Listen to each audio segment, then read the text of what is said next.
Alright, what's up guys? Welcome back to another edition of the Leadoff show. This is April 25th. I think we have an 8-gamer tonight, if I'm not mistaken. Tuesdays are usually pretty good. We usually get every team's playing. Still have those like games that start 30 minutes before everything else, so not quite like a complete full slate. I think it might be 12 games actually. Hold on. Alright, 9 games. So 9-gamer tonight. Real quick, I was going to show my team from last night. I don't know why results DB is so messed up. It's supposed to be Pasquantino right here. I'm at first base, so I ended up going with Strider Bassett. I was really trying to get 2 of Strider Bassett and Gray.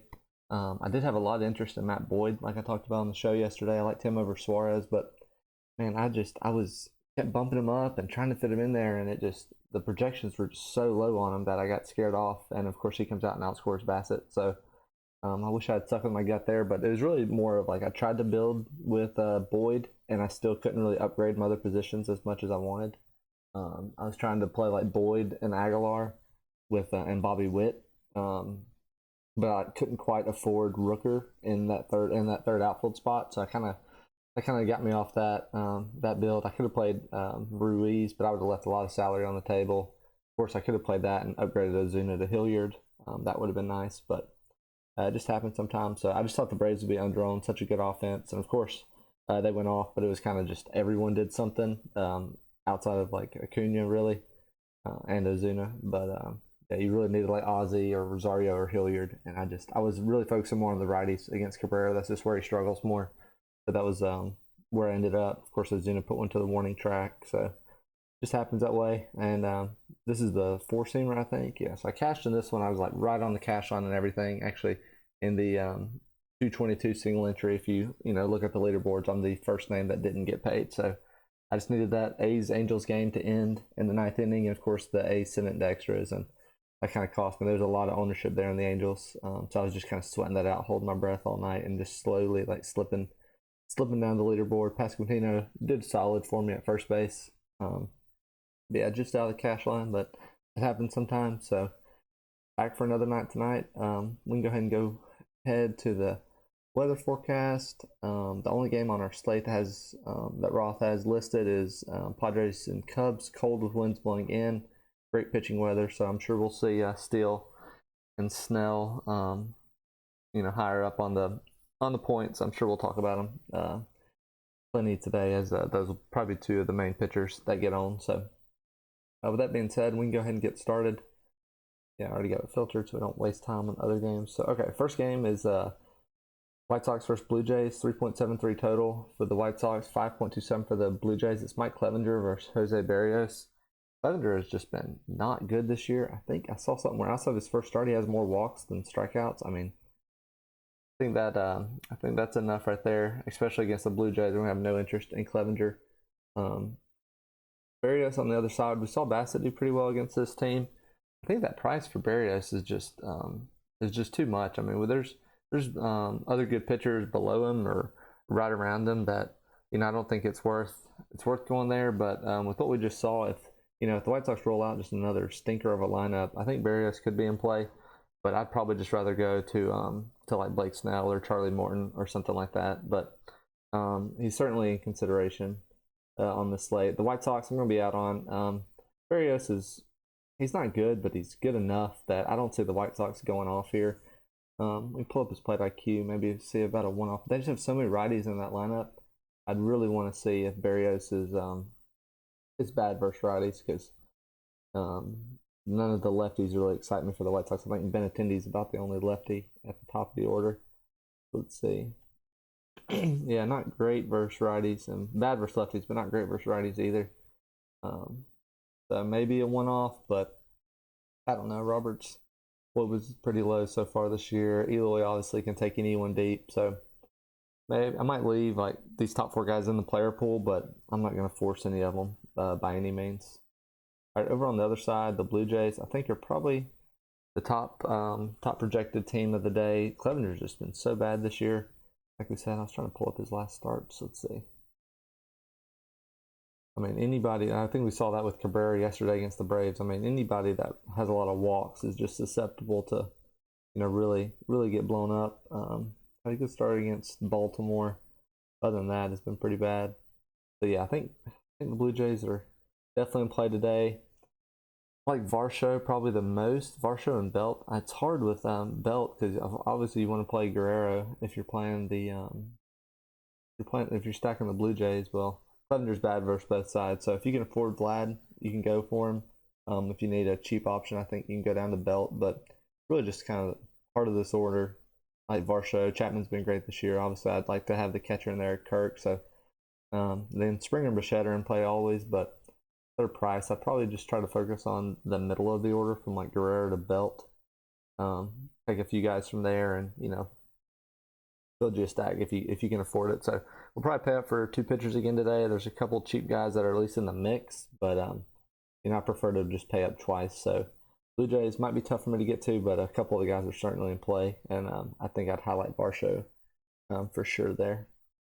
All right, moving on. Next game, we got Nats Mets. No team total right now. I think they're waiting on the Mets to see who, or Vegas was waiting to see who the Mets was pitching. 58 degrees, 8-mile-an-hour wind blowing out. Probably just a neutral game there. We got Josiah Gray, 6.2K versus Jose Abuto, I guess how you say it, 5.5K for the Mets. Josiah Gray, he's decent enough. He's been better this year. He's top prospect, so you would hope to see him improve. As he gets more starts under his belt. But against the Mets here, it's just not worth it. That price tag is interesting, but the Mets just are a pesky team. They run up your pitch count. They don't strike out. So I'm probably going to be out on Gray. It's just not worth it here on the slate. There's two cheap pitchers in Oakland that I'd probably rather go to, or in the Oakland Angel versus LA Angels game that I'd rather go to. But Buto I'm probably out on. I don't know much about him, but I'm not really interested. I think he's probably pitched in the minors this year, so you would think he'd have a full pitch count, but I would expect anybody in their first start to be like 85, 90 pitches. Obviously the Nats are a team you can attack, but I don't know. I feel like their strikeouts have been lower than expected, at least this year. They kind of like the A's, where they just kind of have limited some massive pitching upside. So yeah, let's say super high walk rate, low K rate, probably in a low sample size, I would think. Yeah, he's only faced about 50 hitters. Getting destroyed by righties though. So yeah, I'm gonna be out on the Mets pitcher here. If I do take anybody on the Nats, I think you can take like Call and Meneses. Call, Candelario, and Meneses is like a secondary stack if you need some cheap guys. I'd be fine going there, especially if Buto is getting steamed up as like a popular SB2. I think these 3 guys, you could probably go 2 aces, Blue Jays, and then fit some of these guys at the top of the Nats order in there. They're just so cheap, but I'm not really going to seek that out. I just think probably a spot just to stay away, especially if he goes short into the game. You'll get a relief pitcher in like the 4th or 5th, and I just never like once your guys start facing the bullpen, it just gets tougher on them. So probably out on the Nats there. The Mets are definitely in play. Like I said, Gray's been good enough this year, but the Mets are always dangerous. I could see myself going with like some one-offs here on the Mets. Probably not a full stack. Nimmo is 4.3. That price is pretty intriguing.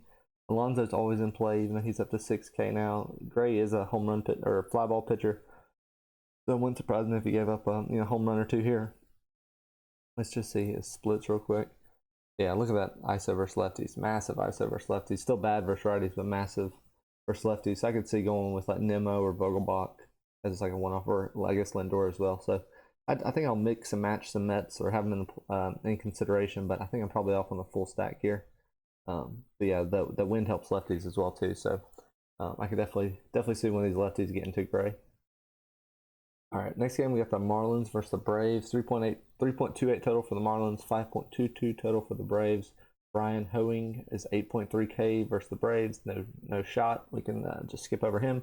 Charlie Morton 8.6K versus the Marlins is going to be an interesting point tonight. Obviously, we just saw what Strider did to the Marlins on Monday night, but Charlie Morton is not Strider. Charlie Morton's K's have been a little bit down this year, but he's been decent enough so far. 13, 18, 18.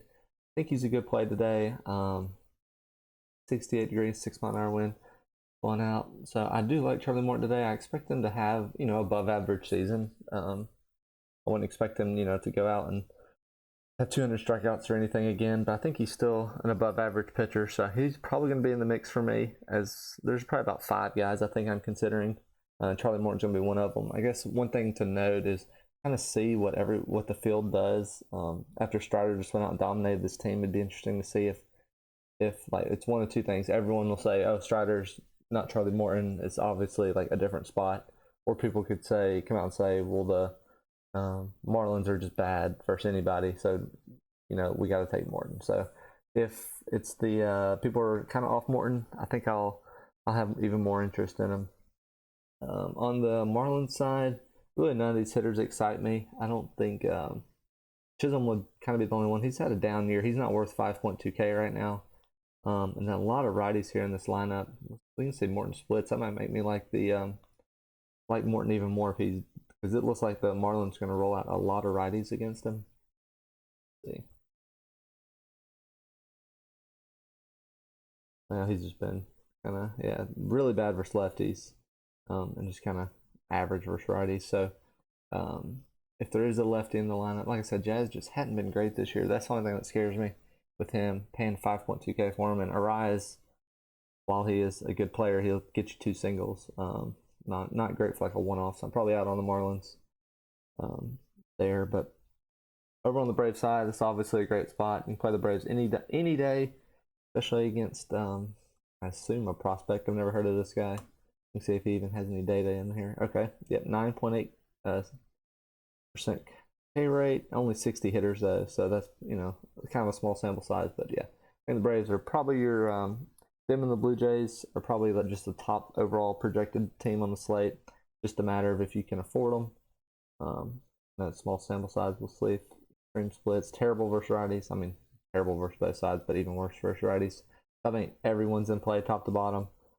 Just whatever you need to fit, I think is in there. I'd probably, of course, Hillier 2.5K, Rosario 2.3K. You're probably gonna have to decide one of them. That'll probably be the hardest decision you have to make. So I'd lean Rosario just with his spot in the order, but just see how many Braves you can fit in. I think that's probably what it's going to come down to. But I think the ownership should follow. They'll probably be a pretty popular team, or they should be. If they're overlooked again, we'll just keep playing them every day. They're not the top on stack. So love the Braves today for obvious reasons. All right, next game we got Padres Cubs. 3.6 total for the Padres. 3.9 total for the Cubs. It is a 40-degree, 9-mile-an-hour wind blowing in. So good pitching weather here in Chicago. Blake Snell 8.5K, Justin Steele 10.1K. For Snell, he is as boom or bust as they come. In baseball, really, he could go out there, have 30, or he could go out there and have -1, and both of them are just as likely. So let's see how many varieties he might face here in this Cubs lineup, because I do have a lot of interest in Snell. I mean, I think just the potential for 30 plus or whatever is enough. Yeah, huge strikeouts for righties. So I think, this Cubs team has some strikeouts as well. They have pretty much kind of two extremes. They have a bunch of high strikeout and several low strikeouts with that Horner and Madrigal. So I will have Snell in consideration. It'll be right there. I'll probably have to decide between him or Morton. Really, is what it's going to come down to. But if you play Blake Snell, just put him in and then go turn on a movie or something, because I don't think it's not healthy to follow his games. You could check after a few innings, and there's a chance he's 4 innings perfect with 10 strikeouts and 60 pitches, or there's a chance he's 2 innings, 5 hits, 4 runs, 5 walks, 5 Ks, and 60 pitches to 2 innings. So both are possible, but here in this weather, it might one of those things, like weather doesn't matter to Blake Snell. He's either going to strike everybody out or he's going to walk everybody. So it's kind of just almost neutralizes any potential weather. But I don't know. It's going to be probably Morton or Snell for me as like my SP2 on the slate. So that'll just have to be something I consider. And Steele on the other side, that price is just way too high. I mean, he's been really good. Like I said, it is a friendly pitching weather here in Chicago.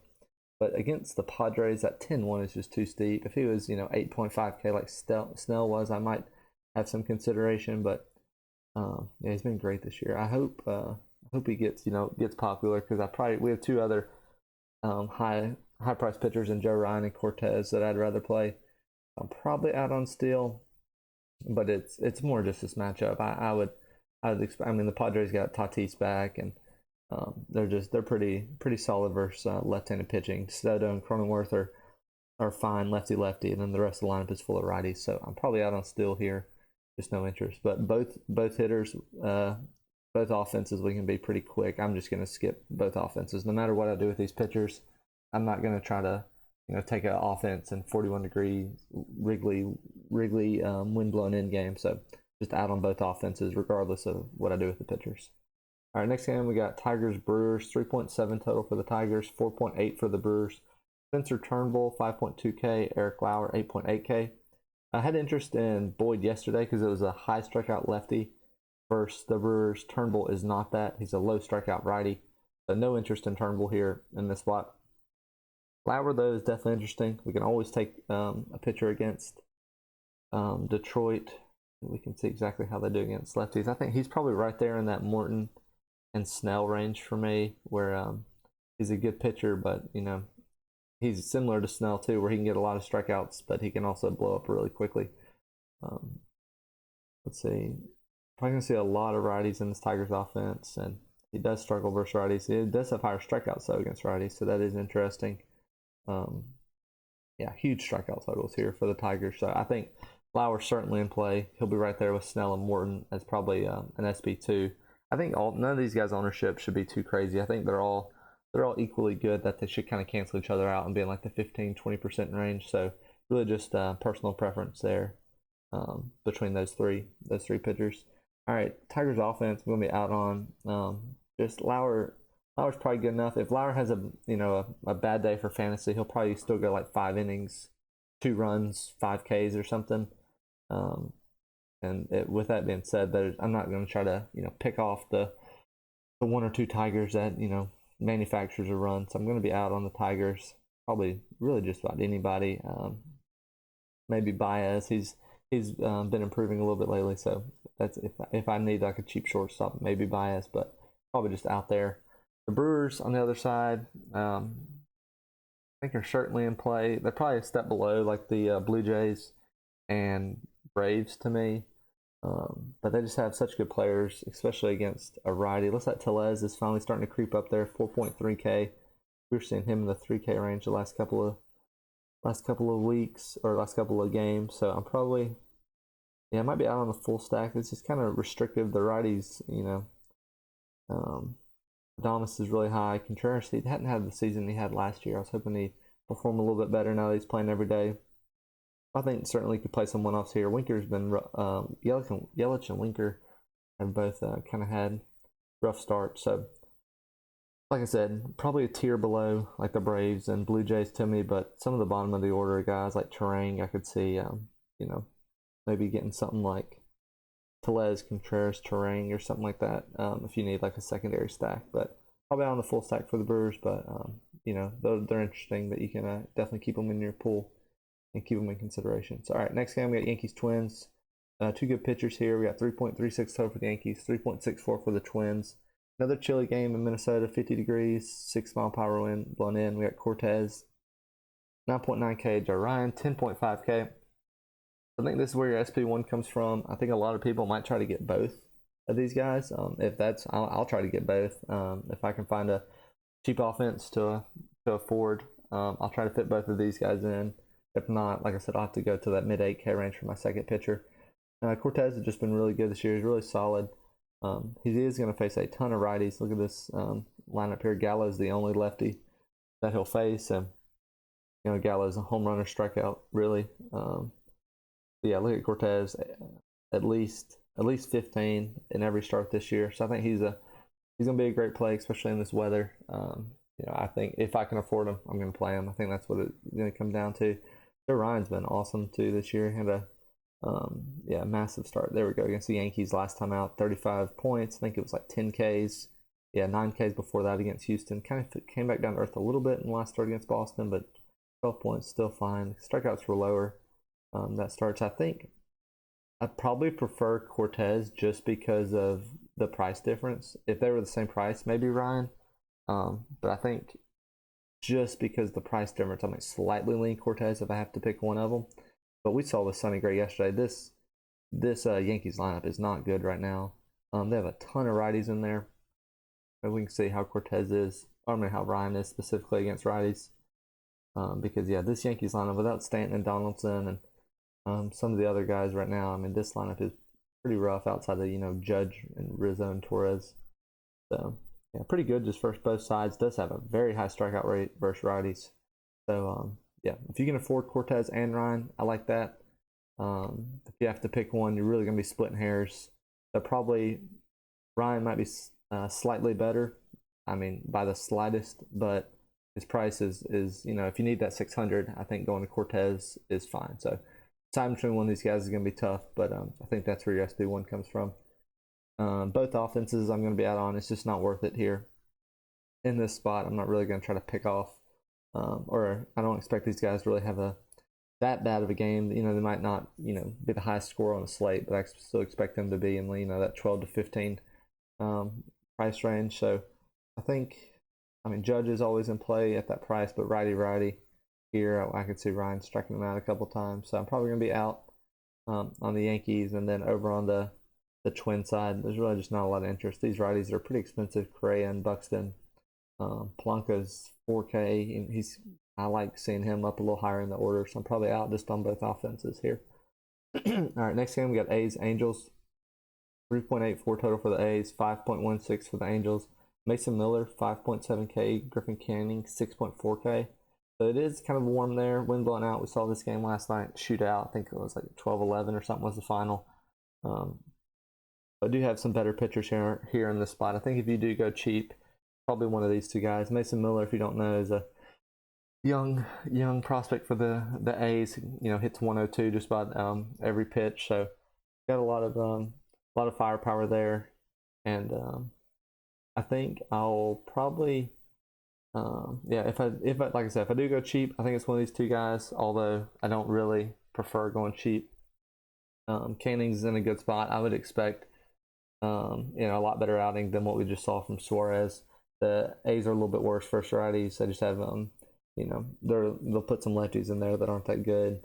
And Canning had 100 pitches last time out, so him come back from injury shouldn't be an issue anymore. I think he's in a good spot. But like I said, I'm probably out on cheap pitchers and all today. There's like 5 guys, kind of 8K and above that I'm interested in.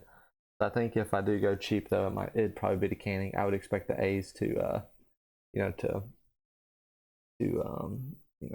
of fall back down to earth a little bit. So hopefully they get steamed up, and if that's the case, we'll play Canning. But I don't expect the A's to put up 12 again, I guess is what I'm trying to say. So with that being said, the A's offense, I'd probably just take a few pieces. I don't really want the full stack if I do go there. The only problem is, you can see Canning versus righties.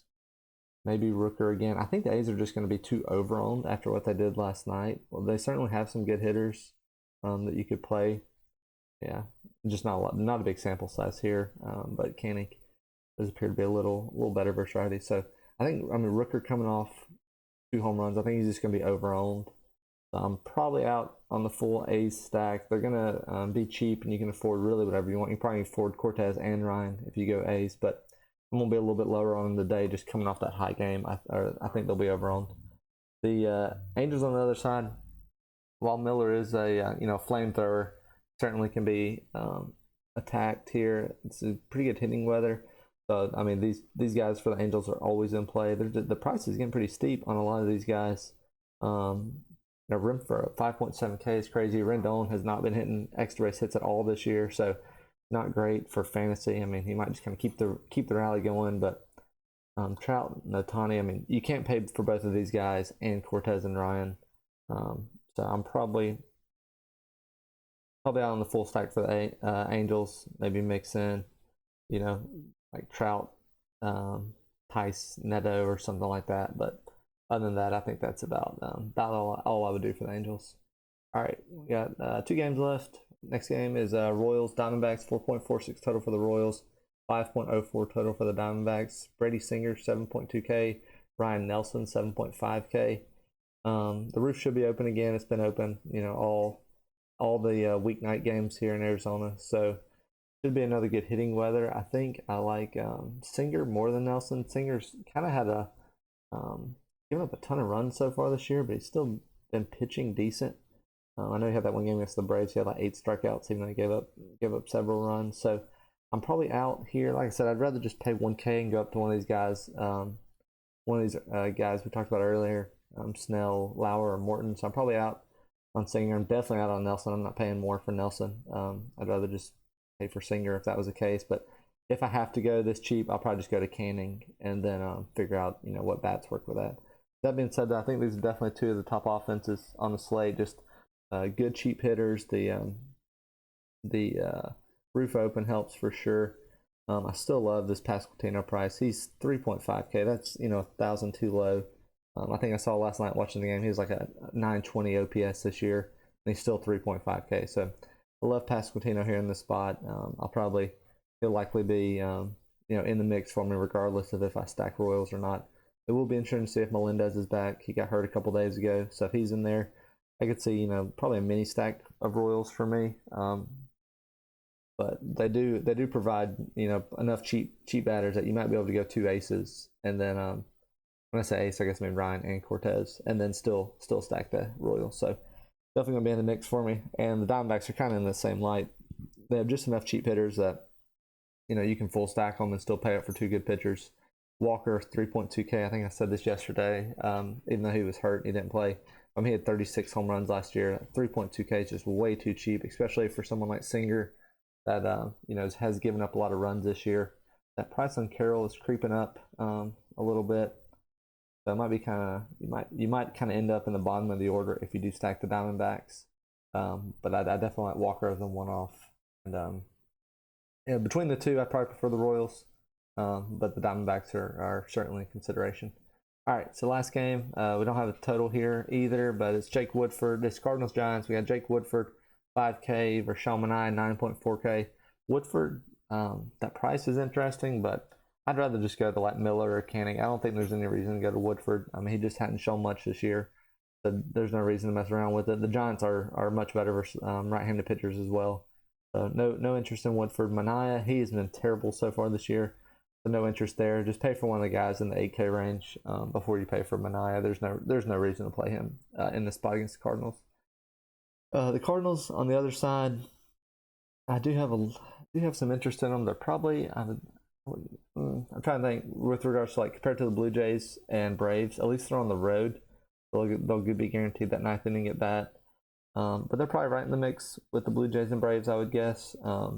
Ownership and projection wise, they let's start off with only lefty right now in there is Newt Bar. Manaea has just been getting smashed so far this year, so I really like Edmund Carlson, Goldschmidt, Arenado, Contreras. Any of these guys, any of the guys 1 through 7 really, I could see stacking. Walker I wouldn't hate as a wraparound, so I think all the righties are in play for St. Louis. But yeah, I'm definitely gonna if you try to get Goldschmidt, Arenado, and Contreras, that might kind of limit the pitchers you get. So just try to work with that. Paul DeJong being back helps as a cheap hitter, so it's good to see him back. He always seems to throw out a 2-homer game at the most random time. So I think Cardinals are in play. See what you can build with them. They might be a little more affordable if you mix in some of these guys, DeJong and Walker maybe at the bottom. So I do like the Cardinals for sure. Giants on the other side, probably out on a full stack. Like I said, I just hate stacking them because they're going to pitch hit at some point. But now that we got Haniger back, it's kind of a more well-rounded offense. As a one-off, I really like Conforto. I think Wade, like I said, Wilmer Flores is going to pinch it for him the second a lefty reliever comes in. But I think any of the top 6 batters I'd have interest in. Like I said, I'm probably out on a full stack here, but any combination of the top 6 batters, I could see myself getting to. I really just like Conforto in this spot. I think if I went to one Giant, that'd be where I go. And we've seen that he he starts versus lefty, so I would certainly expect him to stay in the game if the lefty reliever came in, as opposed to what the Giants seem to do with like Wade and Jock. So let's see, Woodford splits. Yeah, a little bit worse versus lefties, but kind of almost equal. So I really like Conforto and Jock here in this spot. But if if you need that extra 500, 500, I'd be fine going to Conforto over Jock. So yeah, I think that does it for this slate. We can recap the pitchers real quick. I think the top two, price and projection, are probably Cortez and Ryan. It's really just going to be if you can afford them both, go for it. I don't mind taking two pitchers in the same game, especially on a slate like this where we don't have like massive strikeouts around the league. But you have to pick one. See if you can afford Ryan. If not, Cortez is certainly fine as well. He will see a lot of righties in this lineup though. It worries me a little bit just with regards to comparing the two. Whereas Ryan will see, mostly he'll see a good mix, but a lot of righties in there. I think the next kind of tier is going to be Snell, Lauer, and Morton. I could see myself getting to one of those two. I think I haven't started building yet, but I could see myself getting one of Ryan, Cortez, and then one of Morton, Lauer, Snell. I don't think really anyone else falls into that tier. If you have to go cheap, Canning is certainly an option against the A's. I wouldn't expect the A's to go out and have 12 runs again. I don't know if they'll do that again the rest of the season. So if you have to go cheap, it's probably Canning, but I'm going to try to avoid that the best I can. For offenses here, I think the top three are probably Braves, Blue Jays, Cardinals, just as in pure projection wise. Those are going to be expensive offenses though, so it's going to kind of be tough to build. Mess around with it and see what you can do. I think next, as maybe a tier down, as that more affordable, I think you have the Royals and Diamondbacks, certainly, especially in this ballpark. I could see them as kind of being like a second tier, as if you need a kind of a cheaper main stack, you'll probably end up there. But then if you need rock bottom, it's probably the A's. If you just need a super cheap stack, but I think they'll be over-owned after what we just saw from them yesterday. So, all right.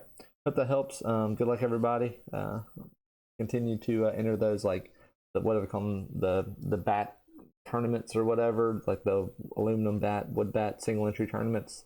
That way you can just have a little extra equity with that end of the week leaderboard. So hope this helps. Like, comment, subscribe. Let me know what you guys want to see moving forward, and I'll see you at the top.